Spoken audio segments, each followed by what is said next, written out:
আসসালামু আলাইকুম প্রিয় দর্শক, অন্য মঞ্চের আলাপচারিতায় আপনাদের সকলকে আমন্ত্রণ জানাচ্ছি। এই মুহূর্তে আপনাদের সামনে কথা বলতে চাই, আড়ালে কারা? আওয়ামী লীগের পর এবার কি বিএনপির পালা? এক ছায়া শক্তির রহস্য কোথায়? রাজনীতিতে। আমি এই মুহূর্তে আলাপ যেটি করতে এসেছি মূলত রাজনীতিকরণের। আমরা আওয়ামী লীগের শাসন দেখেছি প্রায় 16 বছর, 15.5 বছর। আওয়ামী লীগের প্রথম 5টা বছর রাজনীতিবিদদের হাতেই বলা যায় রাজনীতিটা ছিল, কিন্তু 2014 সালের পর থেকে রাজনীতি আর রাজনীতিবিদের হাতে ছিল না। রাজনীতিকে নিয়ন্ত্রণ করত সামরিক বেসামরিক আমলা আওয়ামী লীগের আমলে। বাংলাদেশের রাজনীতিতে এখন এক অদ্ভুত গুমট পরিস্থিতি। কি বুঝছেন আপনি, সাধারণ মানুষ হিসেবে কি বুঝছেন? বাংলাদেশের রাজনীতি কি আপনার কাছে এই মুহূর্তে স্বাভাবিক মনে হচ্ছে? একটা শ্বাসরুদ্ধকর একটা গুমোট পরিবেশ চারিদিকে। এই যে বিএনপি তথাকথিত সমঝোতার ইলেকশনে, একতরফা ইলেকশনে, একপাক্ষিক ইলেকশনে, বিশাল জনগোষ্ঠীকে বাদ দেওয়া ইলেকশনে, কমপক্ষে 50% জনগোষ্ঠীকে বাদ দেওয়া ইলেকশনে বিজয়ী হওয়া বিএনপি, বিএনপির সংসদ, বিএনপির নেতাদের যেভাবে উল্লসিত হয়ে দেশটা চালানোর কথা, দেশটাকে আসলে চলছে। 2 মাস তো দেখলেন, 2 মাস দেখলে বোঝা যায় যে সামনে কি ঘটতে যাচ্ছে। সবাই ভাবছেন যে এক পক্ষ গেল, অন্য পক্ষ এলো, কিন্তু পর্দার আড়ালে আসলে কি ঘটছে? আজ আমরা এমন এক সমীকরণ নিয়ে কথা বলবো যা শুনলে আপনার মনে হতে পারে রাজনীতি আসলে রাজপথের লড়াই নয়, বরং এক অদৃশ্য টেবিলের দাবার চাল। যে চালটা এক সময় আওয়ামী লীগকে দেওয়া হয়েছে এবং আওয়ামী লীগকে আস্তে আস্তে আস্তে ভেতর থেকে দুর্বল করে ফেলানো হয়েছে। এবং সেটা কিন্তু সময় নিয়ে আওয়ামী লীগ সময় পেয়েছিল, 15.5 বছরের শাসন দিয়েছিল বাংলাদেশকে এবং বাংলাদেশকে অভাবনীয় উন্নতির দিকে নিয়ে গিয়েছিল। আজকে বিএনপির জন্য কিন্তু সেটি ঘটছে না। আপনি খেয়াল করলে দেখবেন যে বিএনপির জন্য শুরুতে ওই যে একটা কথা আছে না, যে বিয়ের রাতে বিড়াল মারা, বিএনপির ক্ষেত্রে কিন্তু বিয়ের রাতে বিড়াল মেরে দেওয়া ইতিমধ্যে হয়ে গেছে। আপনি একটু যদি তীক্ষ্ণ দৃষ্টিতে বিএনপির রাজনীতি, সরকার একটা, বিএনপি রাজনৈতিক দল একটা, আপনি বিএনপির রাজনীতি এবং সরকারে বিএনপি রাজনৈতিক দলের প্রভাব আপনি যদি একটু ঠান্ডা মাথায় খেয়াল করেন, তাহলে আপনার কাছে এই দৃশ্যগুলো উন্মোচিত হয়ে যাবে। আজকের আলাপের মূল প্রতিপাদ্য হলো যে পর্দার আড়ালে আওয়ামী লীগকে যে পন্থায় রাষ্ট্র ক্ষমতা থেকে সরানো হয়েছে, ঠিক একই পন্থায় বিএনপিকে সরানোর পরিকল্পনা চলছে। কথাটা শুনতে অবিশ্বাস্য মনে হলেও এর পেছনের যুক্তিগুলো আজ আমরা খণ্ড খণ্ড করে বিশ্লেষণ করতে চাই। আওয়ামী লীগের পতনের বীজ কিন্তু একদিনে বপন করা হয়নি। 2009 সালে যখন তারা ক্ষমতায় আসে, প্রথম 5 বছর পরিস্থিতি অনেকটা স্বাভাবিক ছিল, রাজনৈতিক নেতাকর্মীদের হাতে নিয়ন্ত্রণ ছিল, কিন্তু খেলাটা বদলে গেল 2014 সালে। আপনারা লক্ষ্য করেছেন 2014 সালের সেই বিতর্কিত বিনা ভোটের নির্বাচনের পর থেকেই আওয়ামী লীগ সাধারণ মানুষের কাছ থেকে বিচ্ছিন্ন হতে শুরু করে। এখানে বলে রাখা ভালো, সেই একতরফা নির্বাচন, বিনা ভোটের নির্বাচন, যেটি বলুন না কেন, 153টি আসনে কোনো ভোটই হতে হয়নি। এটা করতে আসলে আওয়ামী লীগ বাধ্য হয়েছিল। বাংলাদেশের আওয়ামী লীগের বাইরে যে রাজনৈতিক দলগুলো, তারা আওয়ামী লীগকে সহযোগিতা করেনি। আওয়ামী লীগের সেই সময় কোনো উপায় ছিল না, পথ খোলা ছিল না, বিএনপি অংশ নেয়নি। স্বাভাবিকভাবে সাংবিধানিক ধারাবাহিকতা রক্ষা করতে আওয়ামী লীগের নির্বাচনটা করে যেতে হয়েছে এবং আওয়ামী লীগের ভেতরে রাজনীতি কমে গিয়ে শুরু হয় আমলাতন্ত্র। রাজনীতিবিদদের পরিবর্তে তারা সামরিক ও বেসামরিক আমলাদের উপর নির্ভর হয়ে পড়ে। যখন একজন রাজনীতিবিদ নিজের জনসমর্থনের চেয়ে আমলা ফাইলের উপর বেশি ভরসা করেন, তখনই তার পতনের ঘন্টা বাজতে শুরু করে। রাজনীতিবিদদের সাইডলাইনে পাঠিয়ে দেওয়ায় সেই ঐতিহাসিক ভুলই আজ তাদের এই অবস্থায় নিয়ে এসেছে। আমাদের দেশে এখন রাজনীতি মানে জনসেবা নয়, রাজনীতি মানেই যেন একটা ফুটবল খেলা, আর এই খেলার রেফারি কারা সেটা কেউ জানে না। আওয়ামী লীগের রাজনীতি নিয়ে একসময় পর্দার অন্তরালে ফুটবল খেলা চলেছে। তাদের ইগো এবং ক্ষমতার মোহকে কাজে লাগিয়ে এক পক্ষ ফায়দা লুটেছে। কিন্তু ভয়ঙ্কর তথ্য হলো, বিএনপির রাজনীতি নিয়ে এখন আরো বেশি ফুটবল খেলা চলছে। যারা ভাবছেন বিএনপি এখন স্বস্তিতে আছে, তারা আসলে ভুল দেখছেন। মাঠের ত্যাগী ও ডাক সাইটের নেতাদের যখন একে একে সাইড লাইনে পাঠিয়ে দেওয়া হয়, তখন বুঝতে হবে দলের ভেতরের নিয়ন্ত্রণ আর দলের হাতে নেই। বিএনপি এখন সেই একই চক্রে আটকা পড়তে যাচ্ছে। মজার বিষয় হলো যে আওয়ামী লীগের রাজনীতিবিদদের নিষ্ক্রিয় করতে কমপক্ষে 5টা বছর সময় নেওয়া হয়েছিল, কিন্তু বিএনপির ক্ষেত্রে তা ঘটছে না। আমি শুরুতে যে বললাম যে বিয়ের রাতে বেড়াল মারা, সেই বিয়ের রাতে বেড়াল মারার মতো অবস্থা হয়ে গেছে বিএনপির। 2 দিন আগে এটি নিয়ে একটা আলাপ করেছি যে বিএনপির যারা ত্যাগী নেতা, দীর্ঘ এই যে 1.5 যুগ যাবৎ রাজপথে জল কাদা মাথায় নিয়ে রাজপথে ছিলেন, মাটি কামড়ে পড়েছিলেন, তারা কিন্তু সব সাইড লাইনে। কারা এসেছে? সুবিধাবাদী। দেখুন না, মন্ত্রী পরিষদটা দেখুন, উপদেষ্টা পরিষদটা দেখুন। উপদেষ্টা পরিষদ বলতে প্রধানমন্ত্রীর উপদেষ্টা পরিষদ। এখন প্রশ্ন হলো, এই যে ফুটবল খেলে কারা? মাঠ তো আছে, খেলোয়াড়ও আছে, কিন্তু গ্যালারিতে বসে রিমোট কন্ট্রোল কার হাতে? এর উত্তর একটাই, এক ছায়া শক্তি। এই ছায়া শক্তি কোনো দৃশ্যমান রাজনৈতিক দল নয়, এরা কোনো আদর্শে বিশ্বাসী নয়। এদের কাজ হলো ক্ষমতাকে কক্ষিগত রাখা এবং রাজনৈতিক দলগুলোকে পুতুলের মতো নাচানো। আমরা রাজনীতিতে একটা বেশ স্ট্রং কনসেপ্ট এই মুহূর্তে আলোচিত হতে দেখি, যে ডিপ স্টেট। আপনি এদেরকে ডিপ স্টেট বলতে পারেন, অভ্যন্তরীণ ডিপ স্টেট এবং আন্তর্জাতিক ডিপ স্টেট। এই ছায়া শক্তি আওয়ামী লীগকে গেলে খেয়েছে, কারণ তারা অতিরিক্ত আত্মবিশ্বাসী হয়ে আমলাদের হাতে নিজেদের চাবি তুলে দিয়েছিল।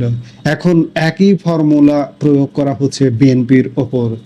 যদি ত্যাগী নেতাদের বাদ দিয়ে ম্যানেজ করার রাজনীতি শুরু হয়, তবে বুঝতে হবে সেই ছায়া শক্তি বিএনপিকেও খেয়ে ফেলবে। এটি এখন কেবল সময়ের ব্যাপার মাত্র। আওয়ামী লীগ এবং বিএনপির পরিস্থিতির মধ্যে একটা বড় পার্থক্য আছে। আওয়ামী লীগ দীর্ঘ 15 বছর সময় পেয়েছিল নিজেদের ভুল বোঝার বা সংশোধনের, কিন্তু বর্তমান প্রেক্ষাপটে সেই বিলাসিতার সুযোগ আর নেই। আওয়ামী লীগ দীর্ঘ সময় দেশ শাসনের সুযোগ পেয়েছে, কিন্তু বিএনপি বা বর্তমান রাজনৈতিক শক্তিগুলো সেই সময়টা সম্ভবত পাবে না। কারণ হলো, শুরুতেই নেপথ্য খেলোয়াড়রা সফল হয়েছে। দাবার চালগুলো এবার অনেক বেশি দ্রুত এবং নিখুঁতভাবে দেওয়া হচ্ছে। আওয়ামী লীগকে সরানোর পন্থায় যখন বিএনপিকে সরানোর পরিকল্পনা চলে, তখন বুঝতে হবে স্ক্রিপ্ট লেখক একই ব্যক্তি, শুধু চরিত্রগুলো বদলে গেছে।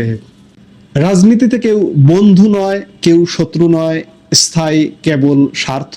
আজ যারা ক্ষমতার খুব কাছাকাছি বসে হাসছেন, তারা কি একবারও ভাবছেন যে আপনার পেছনের চেয়ারটা হয়তো আগে থেকেই কেউ সরিয়ে নিয়েছেন? আওয়ামী লীগ যে আমলাতান্ত্রিক নির্ভরতার গর্তে পড়েছিল, বিএনপি কি সেই একই গর্তে পা দিচ্ছে? যদি রাজনীতিবিদরা জনগণের কাছে না ফিরে গিয়ে আবার সেই ছায়া শক্তির উপর নির্ভর করেন, তবে ইতিহাসের পুনরাবৃত্তি হবেই, আর সেই পুনরাবৃত্তি হবে অনেক বেশি বেদনাদায়ক। আপনারা কি মনে করেন এই ছায়া শক্তি আসলে কারা? কমেন্ট বক্সে আপনার মতামত জানান। আমাদের ভিডিওটি ভালো লাগলে শেয়ার করুন। সত্য জানুন, সচেতন থাকুন। এই মুহূর্তের ভিডিও থেকে বিদায় নিতে চাইছি। আসসালামু আলাইকুম রহমতুল্লাহি ওয়া বারাকাতুহু। সম্মানিত দর্শক, উল্টো রথে চলছে দেশ। রথ শব্দটি আমাদের দেশে একটি প্রাচীন প্রমিত শব্দ। রাজারা যে ঘোড়ার গাড়িতে চলতেন, সেটিকে সাধারণত রথ বলা হতো। আমাদের সাধারণ মানুষের যে ঘোড়ার গাড়ি আর রাজাদের যে ঘোড়ার গাড়ি, এর মধ্যে বিস্তর পার্থক্য রয়েছে। তো রাজাদের রথ কেমন হয় বা ঘোড়ার গাড়ি কেমন হয়, এটা যদি দেখতে চান, তাহলে ইংল্যান্ডে এখনো এই রথ প্রথা চালু রয়েছে। ইংল্যান্ডের রাজা বা রানী, তাদের যে বার্ষিক রাষ্ট্রীয় অভিষেক হয় বা তাদের যে রয়্যাল গার্ড রেজিমেন্ট রয়েছে, সেই গার্ড রেজিমেন্টের যে বার্ষিক কুচকাওয়াজ হয়, সেখানে 8 ঘোড়া বা 10 ঘোড়া চালিত যে রথ বা ঘোড়ার গাড়ি, এটি প্রদর্শিত হয়। তো সেটা আমরা দেখি। যারা এই ঘোড়ার রথী হন, মানে ঘোড়া যারা চালান, তার অত্যন্ত যাকে বলা হয় উচ্চ পদস্থ কর্মকর্তা। তারা আমাদের দেশের সাধারণ ঘোড়সওয়ারের মতো নন। এই যে রাজা বা রানীর যে রথ যিনি পরিচালনা করেন, ঘোড়ার সওয়ার, তিনি অত্যন্ত সম্মানিত, মর্যাদাবান এবং যাকে বলা হয় উচ্চপদস্থ রাষ্ট্রীয় কর্তা। এটা হাজার বছর ধরে চলে আসছে। মহাভারতের যুগে এটা কেমন ছিল? হিন্দুদের অন্যতম দেবতা কৃষ্ণ। মূলত যখন মহাভারতের যুদ্ধটা হলো, তখন দুটো পক্ষ। একটি পক্ষ হলো পাণ্ডব, আর একটি পক্ষ হলো কৌরব। তো পাণ্ডবদের যিনি সেনাপতি অর্জুন, সেই অর্জুন যে রথে চড়তেন বা যে রথে চড়ে তিনি যুদ্ধ পরিচালনা করতেন, সেই রথের যিনি রথী, মানে রথ যিনি চালক, তিনি ছিলেন কৃষ্ণ। তিনি রথ চালাতেন এবং তার উপরে কিন্তু আসলে অর্জুনের বীরত্ব এবং সফলতা লাভ মানে নির্ভর করে। তো সেই থেকে আমাদের যে বাংলা ভাষা এবং সাহিত্যে রথ এবং রথী খুবই গুরুত্বপূর্ণ। এবং এই যে আমরা যে বলি রথী, মহারথী, ওই যে ঘোড়ার যে চালক, রাজার ঘোড়ার যে চালক, তিনি আসলে রথী। আর এই রথী যখন অবসর গ্রহণ করেন, বয়স হয়ে যায়, তখন তিনি হয়ে যান মহারথী। এখন আপনি গুলিস্তানে যারা ঘোড়া চালায়, তাদের সঙ্গে যদি রথীর তুলনা করেন বা বুড়া কোনো ঘোড়া চালককে যদি মহারথী বলেন, তাহলে হবে না। এখানে রথী এবং মহারথী এই শব্দটির সঙ্গে রাজনীতি জড়িত, রাজ সিংহাসন জড়িত, রাজার কর্ম জড়িত। একটা সময় ঘোড়া কেন্দ্রিক ইকোনমি ছিল, ঘোড়া কেন্দ্রিক রাষ্ট্র ব্যবস্থা ছিল। ক্যাভালরি, যেটিকে আমরা বলি ঘোড়সওয়ার, একটি দেশের রাজনীতিতে সেই দেশটি তত বেশি শক্তিশালী অভ্যন্তরীণ এবং বহিঃশত্রুর কাছে, যার সেনাবাহিনীতে অশ্বারোহীর সংখ্যা বেশি ছিল। আচ্ছা, ঘোড়ায় চড়ে চড়ে যারা যুদ্ধ করতেন, একইভাবে ভারতবর্ষে 10 লাখ অশ্বারোহী ছিল সম্রাট আওরঙ্গজেবের জামানাতে। তাহলে এই 10 লাখ অশ্বারোহী যার আন্ডারে ছিল, তিনি ছিলেন ঘোড়া মন্ত্রী, মানে হর্স মিনিস্টার। হর্স মিনিস্টারের পরে যিনি মানে প্রধান ব্যক্তি ছিলেন, তিনি ছিলেন যাকে বলা হয় অশ্বরক্ষক, ঘোড়া রক্ষক, আস্তাবল প্রধান। এই ঘোড়ার চিকিৎসা, তাদের খাওয়া দাওয়া থেকে শুরু করে সব কিছু, মানে আমাদের এখন সেন্ট্রাল ব্যাংকের প্রধান কিংবা আমাদের সেনাবাহিনীর যে ইউনিটগুলো, সেই ইউনিটের মধ্যে আপনারা ভালো বলতে পারবেন যারা সেনাবাহিনীতে আছেন, যিনি কামানগুলোর রক্ষণাবেক্ষণ করেন বা যিনি কোদ বা অস্ত্র রক্ষণাবেক্ষণ করেন, তার কেমন মর্যাদা। তো ওই সময়টাতে এমনকি অর্থমন্ত্রীর চাইতেও আস্তাবল মন্ত্রী বা ঘোড়া মন্ত্রীর গুরুত্ব অনেক বেশি ছিল। আরেকজন গুরুত্বপূর্ণ ব্যক্তি ছিলেন, তিনি ছিলেন রাজার কবুতর রক্ষক। তখন যে ডাক বিভাগ, মানে রাজার যে ডাক বিভাগ, সেই ডাক বিভাগের মানে রাজকীয় যে আদেশগুলো, এই আদেশগুলো সারা সাম্রাজ্যে পাঠানোর জন্য তারা কি করত, এই রাজকীয় কতগুলো ডাকঘর ছিল, এই ডাকঘরগুলো পরিচালিত হতো কবুতর দ্বারা। ইটস ভেরি সিক্রেট, একেবারে মানে গোপনীয় ফাইল, রেড ফাইল। এই কবুতরগুলো প্রশিক্ষণ দিয়ে, যেমন দেখা গেল যে ঢাকা থেকে একটা কবুতর নারায়ণগঞ্জ গেল, নারায়ণগঞ্জ গিয়ে সে চিঠি ওখানকার যিনি কবুতর রক্ষক তার কাছে দিলেন, সেই কবুতর রক্ষক আবার আরেকটি চিঠি দিয়ে সে নারায়ণগঞ্জ থেকে পাঠিয়ে দিল মুন্সিগঞ্জ, মুন্সিগঞ্জ থেকে চলে গেল ভাঙ্গা ফরিদপুর, ফরিদপুর থেকে চলে গেল গোপালগঞ্জ। এইভাবে আপনি চিন্তা করেন যে যখন এই কবুতরের মাধ্যমে রাজকীয় বার্তা আদান প্রদান হতো, ঘোড়া দিয়ে, কিন্তু এটা ঘোড়া দিয়ে জেনারেল ডাক হতো, কিন্তু আরও দ্রুতগামী এই ডাক ব্যবস্থা, সরকারি যে ফরমান মুহূর্তের মধ্যে রাষ্ট্রের বিভিন্ন জায়গাতে পৌঁছে দেওয়ার যে ব্যবস্থা, ডাক ব্যবস্থা, এটা কবুতরের মাধ্যমে করা হতো। এবং যিনি সেই কবুতর বাহিনীর প্রধান ছিলেন, তিনি আজকের যে ডিজিএফআই বা ডিজিএফআই যে ডিজি, ওনার মতো গুরুত্বপূর্ণ ব্যক্তি ছিলেন। এখন সময়ের বিবর্তনে অনেক কিছু পাল্টে গেছে, অনেক কিছু পাল্টে গেছে, কিন্তু নিয়ম কানুন পাল্টায়নি। ওই আগের মতোই সব কিছু আছে, আগের মতো গোয়েন্দা, আগের মতো এরকম, শুধুমাত্র ঘোড়ার জায়গায় হয়তো কামান আসছে, ঘোড়ার জায়গায় হয়তো এখন গাড়ি আসছে, লজিস্টিক ডিপার্টমেন্ট আছে, তারপরে এখন ইনফ্যান্ট্রি আসছে, পদাতিক সৈন্যদের সংখ্যা বেশি আসছে ঘোড়সওয়ারের পরিবর্তে, এরকম নানা রকম পরিবর্তন আসছে। তো যেটা বলছিলাম যে আমাদের এই রাষ্ট্র ব্যবস্থারও নানা রকম যাকে বলা হয় স্তর আছে। যে স্তর সুলতান সুলেমানের জামানাতে ছিল, আকবরের জামানাতে ছিল, আলেকজান্ডারের জামানাতে ছিল, দারায়ুস, সারগন, সবার জামানাতে ছিল, ঠিক এই জামানাতেও সেই জিনিসটা আছে। এবং এখানে যখন ফেল করে, কোনো কবুতর বাহিনী ফেল করে, কোনো আস্তাবল বাহিনী ফেল করে, আস্তাবল মন্ত্রী ফেল করে, এমনকি চন্দ্রগুপ্ত মৌর্যের আমি আর একটা ভিডিও করব, তার যে একটা মন্ত্রী ছিল গণিকা মন্ত্রী, বেশ্যাদের মন্ত্রী, এই বেশ্যাদের মন্ত্রী যখন ফেল করে, তখন সেই রাষ্ট্রের পতন ঘটে, সবসময় পতন ঘটে। এই জন্য প্রত্যেকটা রাষ্ট্রেই তার যে গোয়েন্দা বাহিনীগুলো রয়েছে, সেন্সিটিভ যে স্পর্শকাতর যে জায়গাগুলো রয়েছে, সেখানে রাজা সবচেয়ে বিশ্বস্ত লোক নিয়োগ করে এবং রাজাকে ওই গোয়েন্দা কর্মকাণ্ডের ব্যাপারে ওয়াকিফাল হতে হয়, এবং কাকে নিয়োগ দেবেন সেই ব্যাপারে রাজাকে সিদ্ধান্ত নিতে হয়। এবং রাজা যদি সেই সিদ্ধান্ত নিতে ভুল করেন, তার সর্বনাশ কেউ রুখতে পারবে না। তারই ধারাবাহিকতায় বর্তমান সরকার, এই যে এখন ডিজেলের দাম নিয়ে সমস্যা হচ্ছে, এখন হঠাৎ করে তারেক রহমান সাহেবকে সবাই গালাগাল করছে। এটা তো হওয়ার কথা না, ডিজেল সমস্যা হওয়ারই কথা না, তারেক রহমান সাহেবকে গালাগাল করারই কথা না।